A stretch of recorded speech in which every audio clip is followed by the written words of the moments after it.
profesora Paulina. Soy Luis Mancilla, de sexto año A, y hoy les voy a hablar sobre el libro Socorro. Comencemos. Su autora es Elsa Bornemann. Su nacionalidad es argentina. Ella nació en 1952 y lamentablemente falleció en el 2013. El primer capítulo que me gustó de su libro fue la del 11J. El tipo de narrador que creo que es del capítulo es testigo, ya que uno de los policías que fue a investigar la desaparición de Lilibet escribió un informe sobre eso y después se lo narró a alguien. Los personajes principales son Luis, Leandro y Lilibet. Ellos tres eran unidos, amables entre sí y también trabajadores. La viuda de R era malvada, siniestra y ambiciosa.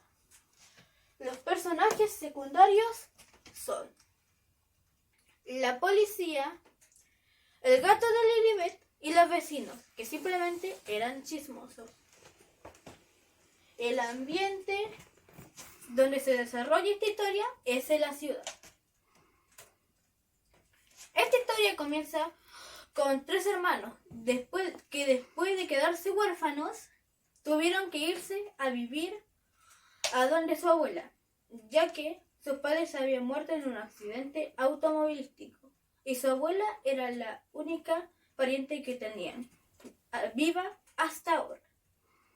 Cuando llegaron, ella los comenzó a maltratar y a castigar sin sentido.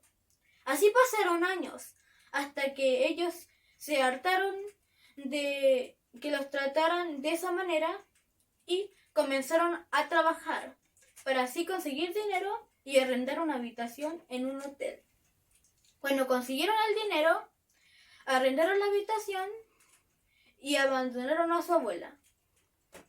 Así pasaron años, hasta que Luis y Leandro se enamoraron de personas y decidieron irse del hotel para vivir sus vidas con ellas.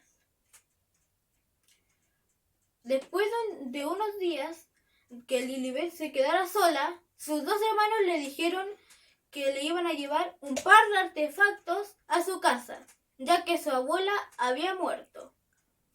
Cuando llegaron, Lilibet los recibió con amabilidad y comenzaron a hablar sobre cómo les iba en sus vidas. Después los dos hermanos le entregaron los artefactos y se fueron.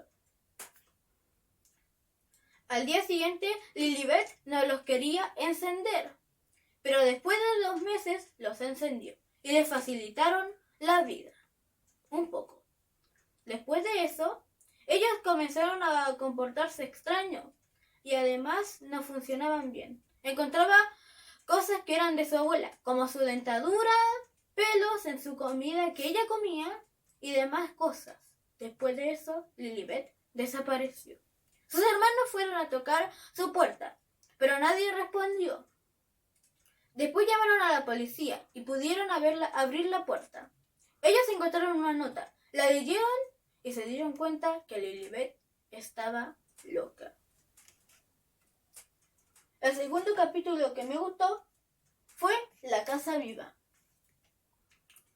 El tipo de narrador que creo que es nuevamente testigo, ya que Greta y sus dos padres pudieron haber contado su experiencia que vivieron en la casa de verano. Los personajes principales son Greta y Marvin. Marvin era surfista, tenía 14 años, era delgado, alto y amable con Greta. Ella tenía 12 años, era alta, bonita, curiosa y era amable con su hermano, Marvin. Los personajes secundarios son papá Juan y mamá Claudia. Ellos dos eran trabajadores y unidos. También estaban las personas que le vendieron la casa a los padres, que simplemente eran extraños. El ambiente donde se desarrolla esta historia es nuevamente en la ciudad. Esta historia comienza como una cualquiera, con una familia cenando y sus padres conversando dónde iban a dejar a sus hijos, hasta que por fin se decidieron en una pequeña casa de verano. Después la fueron a dejar y se fueron a trabajar, ellos dos, unidos. Sus dos hijos tomaron un pincel y escribieron en una parte de la casa viva. Ellos no sabían que le habían puesto el nombre indicado. Al día siguiente, el hijo mayor, que se llamaba Marvin, salió a surfear, pero después volvió con un gran moretón en la cabeza. Su hermana le preguntó ¿qué había pasado? Y él le respondió que la tabla de surf lo había botado y después golpeado en la cabeza. En la noche, Greta subió en las escaleras, pero Marvin se tropezó y cayó. Él no había visto un gorro, que antes no estaba ahí cuando llegaron, misteriosamente. Greta lo ayudó a levantarse y después subió otra vez. Entró al baño, pero al prender la luz se dio cuenta que en el espejo había un niño rubio reflejado en el vidrio. Ella se asustó y se fue corriendo. Se tapó en su cama y durmió. Y así pasaron los días, con más apariciones del niño y Marvin dañándose más. Hasta que el último día, cuando sus padres iban a llegar, Marvin salió afuera de la casa y después escuchó a su hermana gritando. Él entró y se dio cuenta que la casa estaba viva. Él intentó proteger a su hermana, pero cuando iba a llegar, los artefactos se fueron contra él, golpeándolo y dañándolo.